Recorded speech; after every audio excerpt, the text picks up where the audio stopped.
Momento do Discipulado.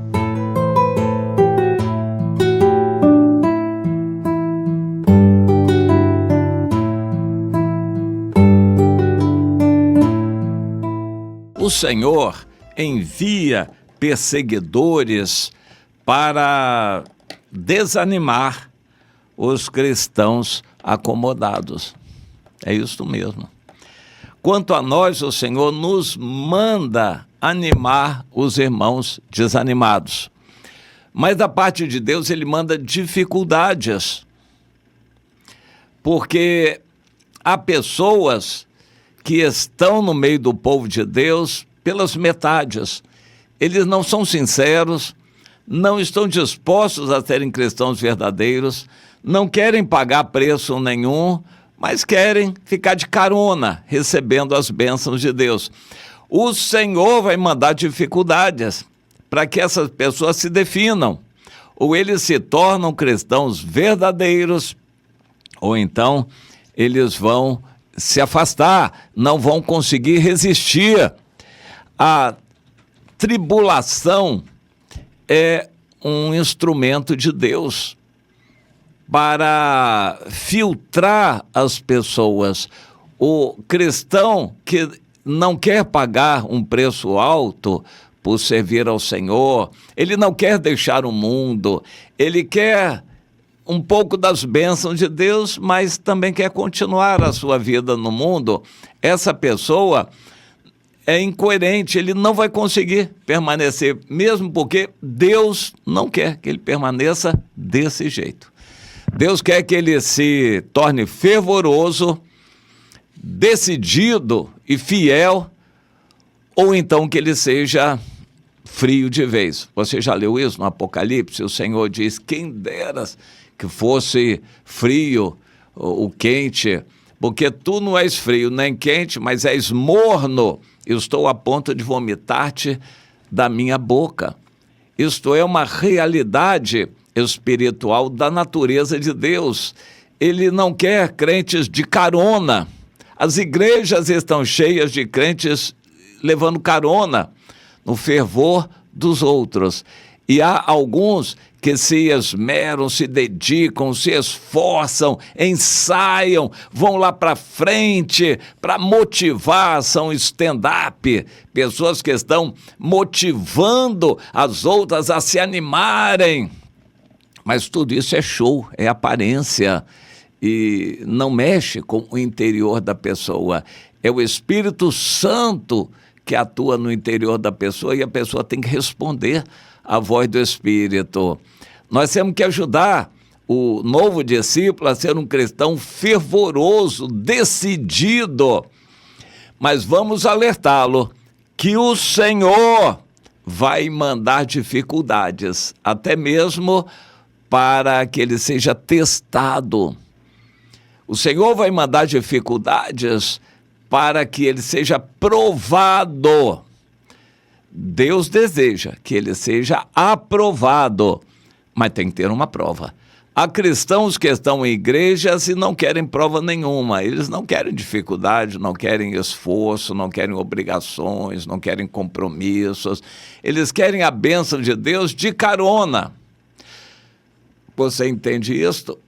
Precisa entender para passar adiante para os novos. Não adianta ser um crente pela metade. E muitos estão pensando que vão continuar assim. Em algum momento eles vão sair da rota, vão ser pressionados pelo Senhor, vão se desviar ou se firmarem de vez. Não adianta querer ser um cristão morno. Em algum momento Deus vai vomitá-lo da sua boca. Deus mandou o profeta Amós profetizar para o reino do norte. Ele era do sul de Judá e foi profetizar para Israel. E a palavra que ele trouxe era muito dura. Por fim, ele foi expulso de lá. Não quiseram que o profeta Amós continuasse profetizando, porque ele diz: Israel não sabe fazer o que é reto, diz o Senhor. Não sabe ou não quer. e entesoura nos seus castelos violência e devastação. Por causa disso, o Senhor enviará um inimigo que cercará a sua terra, derribará a sua fortaleza, os seus castelos serão saqueados. Assim, o Senhor vai fazer com que praticamente todos sejam destruídos em Israel. Derribarei as casas importantes, as casas dos nobres e as vacas de Bazã. Deus chama de vacas de Bazã, elas serão castigadas e serão levadas para o cativeiro. As vacas de Bazã. Quem são as vacas de Bazã? É uma linguagem figurada que Deus usou para simbolizar as mulheres madames de Israel. Elas todas eram engordadas com o melhor do que havia, vestiam-se de roupas conquistadas dos pobres, o dinheiro das roupas delas era dinheiro de injustiças que eram feitas contra os pobres. O Senhor diz que elas não faziam nada, não se esforçavam, não buscavam a Deus, mas elas forçavam os maridos a servir a elas, e os maridos eram empurrados para cometer transgressões, e o Senhor diz, esse é um problema sério, as mulheres são assim, madames que querem se refestelar com o que os maridos trazem, e os maridos são obrigados a praticar violência, explorar os outros, roubar os outros, mas eles mantêm uma aparência de religiosidade.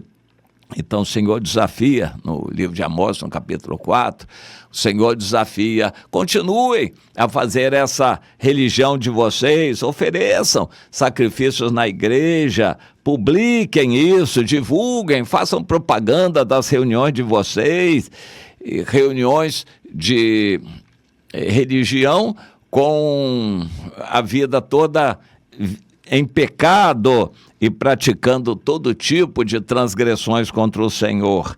E o Senhor diz, eu vou provar vocês. E aí o capítulo 4 de Amós continua daí por diante, mostrando que Deus já tinha feito fome, seca e peste, enfermidades, falta de água, enfim, todo tipo de agruras e problemas que eles iriam passar, o Senhor dizendo que tinha feito aquilo e que continuaria a fazer aquilo para que eles se definissem. Eu quero trazer isso para nós à luz do Novo Testamento. Deus não quer seguidores pela metade. Jesus disse, se você quer me seguir, largue tudo, deixe tudo e venha, e é agora, porque eu já estou indo. Era muito duro. Jesus estabeleceu condições para o discipulado que eram muito fortes e eles não podiam seguir a Deus de qualquer maneira. Jesus exigia para o discipulado que a pessoa deixasse toda a sua vida passada, morresse para o seu eu, para poder seguir a Ele. E esta é ainda hoje a condição. Não dá para seguir ao Senhor pela metade. Mas as igrejas estão cheias de gente pela metade, mas Deus não assina. E você fale a verdade. Quando você mostrar o evangelho para uma pessoa, não diga que devagarzinho ela vai se tornar crente, que as coisas vão melhorar, ela assistindo a igreja.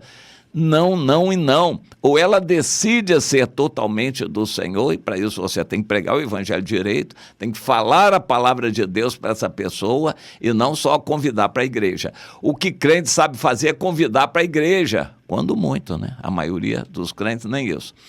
Mas não é isso que Jesus mandou fazer, mandou falar a palavra de Deus, porque a fé vem pelo ouvir a pregação da palavra. E se você não falar a palavra, essa pessoa não terá fé. Entenda isto. Você, por pior que seja a sua vida espiritual, você conhece a verdade e quando passar para outros, fale a verdade. e diga que não adianta ser crente pela metade. Ou a pessoa se decide ser radical do Senhor, totalmente do Senhor, exclusivamente do Senhor, porque foi para isso que Jesus veio, Tito 2,14. Ou você é totalmente do Senhor, ou não vai ter futuro com Deus. Em algum momento, as lutas vão derrubar você.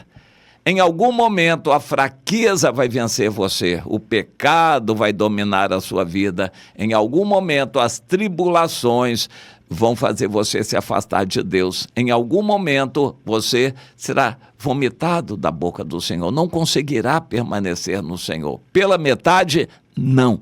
Ou você é totalmente do Senhor, ou não é. Mas entenda uma coisa, ainda que você seja um crente errado de 10, 20, 50 anos de igreja que nunca deu fruto nenhum, mas pelo menos você sabe essa verdade, como o sacerdote Eli, que era mal, praticava coisas que desagradavam a Deus, mas pelo menos ele sabia a verdade para ensinar para o Samuel. E a Noemi, que também não era grande coisa, mas ela soube a verdade para ensinar para Ruth. Meu irmão, minha irmã, por pior que você seja, você sabe a verdade. Quando falar para um novo, não diga que Deus aceita uma vida cristã pela metade, morna espiritualmente, acomodada de qualquer jeito. Pelo menos diga a verdade para os outros, meu irmão, minha irmã.